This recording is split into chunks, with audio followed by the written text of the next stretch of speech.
नोंथांमोनखौ गोदान मोनसे टपिक लानानै नोंथांमोनखौ गासैखौबो आंनि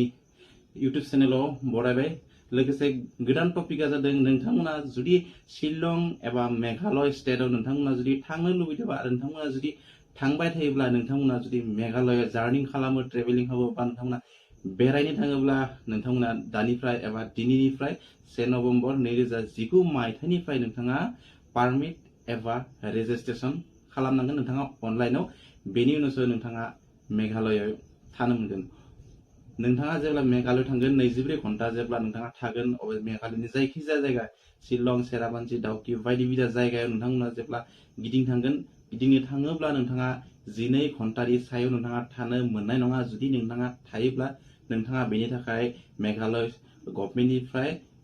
पारमिट एबा रेजिस्ट्रेशन नोंथाङा दिहुनना लानांगोन आरो बेनि उनावसो नोंथाङा 12 घन्टानि सायाव थानांगोन आरो बेबायदि जाथाया मानिफ्राय जादों 2016 मायथाइयाव जाबाय सेफ्टि एन्ड सिकिउरिटि एक्ट 2016 आरो बे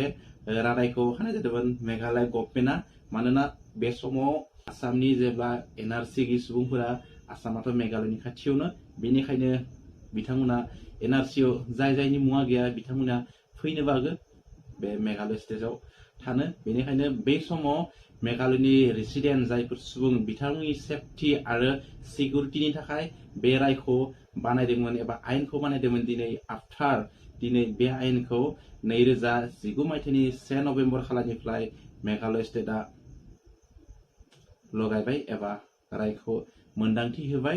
जेब्ला नोंथाङा मेघालय स्टेटनि जायखिजाया दाउकी शिलं सेरापुन्जी जायखिजाया जायगायाव थाङा मानो नोंथांमोना 12 घन्टानि सायाव जुदि थायोब्ला नोंथांमोना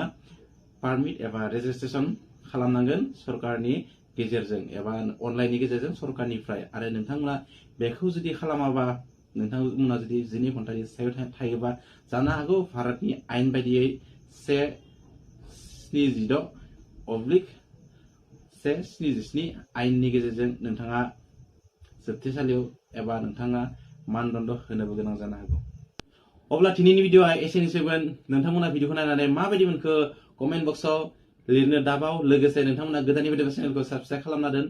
आरो नोंथांमोना